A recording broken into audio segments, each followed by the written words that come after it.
So this is a combination of grass and alfalfa. It's from the back garden, a little strip that runs along the garden where we have our beans growing today, or this year, and some pumpkin.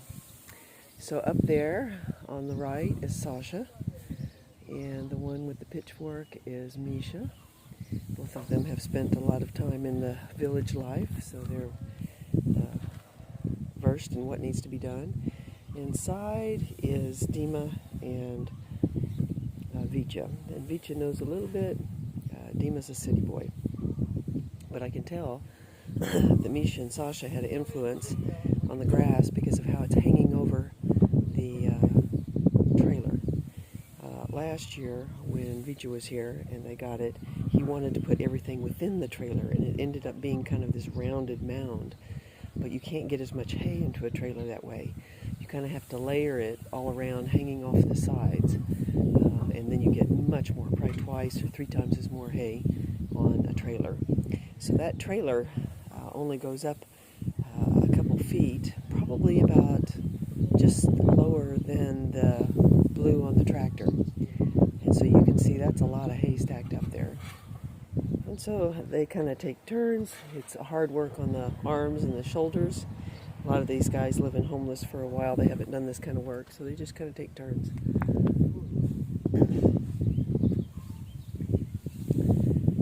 So next week we'll be cutting, we've got two other bigger gardens full of alfalfa and grass.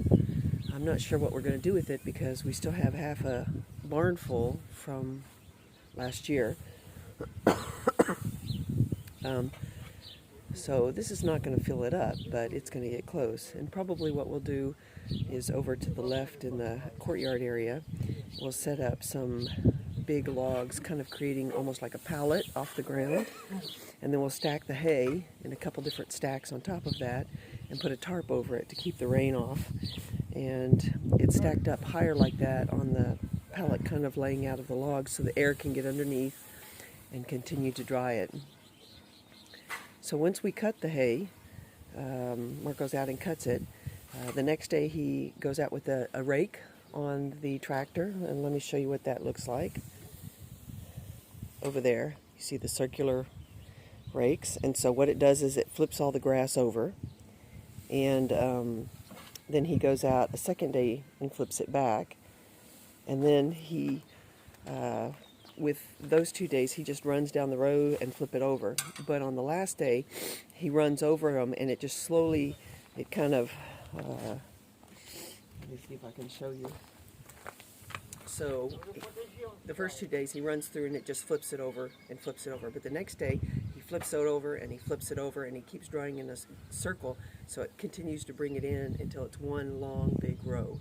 And then that's when the guys go with the trailer and they load it up into the trailer. So what he cut over here was probably, I don't know, 10 or 15 sotiks, which is the measurement. And the other two gardens are each about 30 to 35, so quite a bit larger.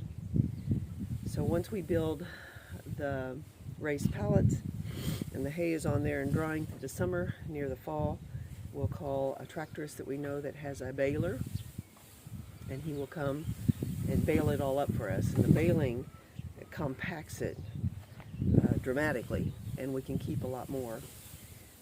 The hay right now is for our rabbits. They eat it through the winter. We also use it for bedding under any new chicks, like the turkey ducks, or the geese, or the chickens, or the broilers, or the turkeys. We use it for bedding for piglets. Just kind of some odds and ends like that. When we had a cow, the cow would eat the whole second floor of hay through the winter. We would kind of like to get a cow again, but we really don't have space. And obviously we get an electronic milking machine, even though I know how to milk a cow, and sometimes the men know. It's not that difficult. It's kind of hard on the hands for a week or so until you get used to it. But it's kind of an intimate thing when you milk the cow. My last cow, whenever I milked her, she'd turn around and kind of nuzzle my neck or my shoulder, you know, and sometimes lick me. And a cow's tongue is very rough, more so than a cat. So I had to make sure it worked. wear long sleeves and those kind of things to protect my skin, because she could just take the first layer of skin off.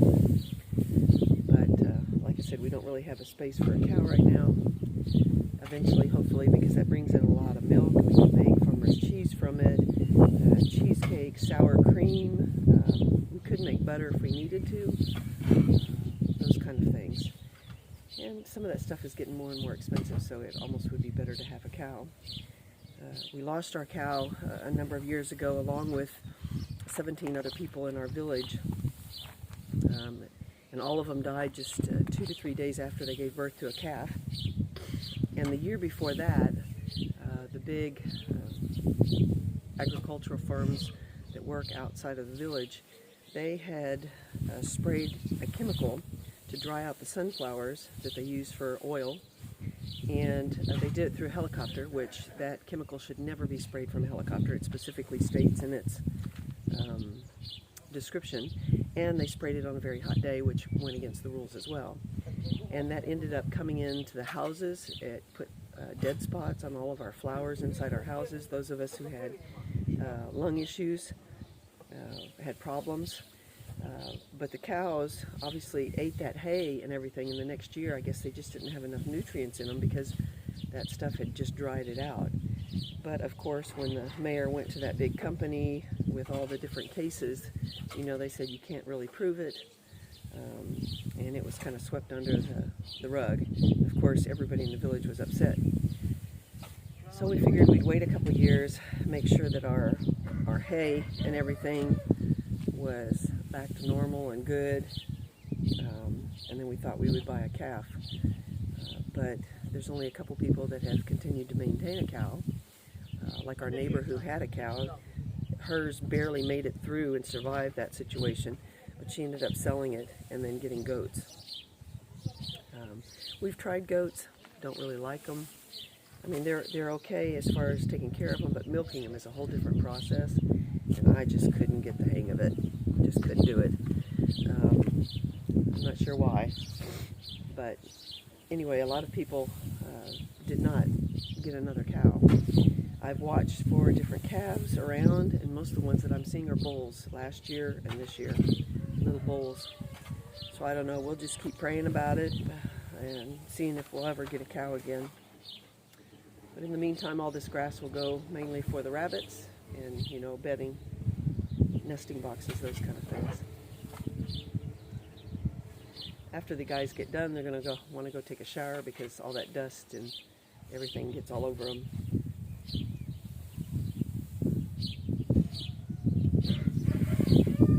You can tell the guys who know how to do this because they get a kind of a big bundle like Sasha's doing there. You kind of pick it up and you put it down again and you pick it up. That one was kind of weak. And they can get more, whereas somebody who's new at this would just pick up a little bit and pass it over, and it's a lot of work. So you kind of got to stab it and roll it over and stab it again. There we go, just like he's doing there. Makes the work go better. Anyway, another aspect of life on the farm.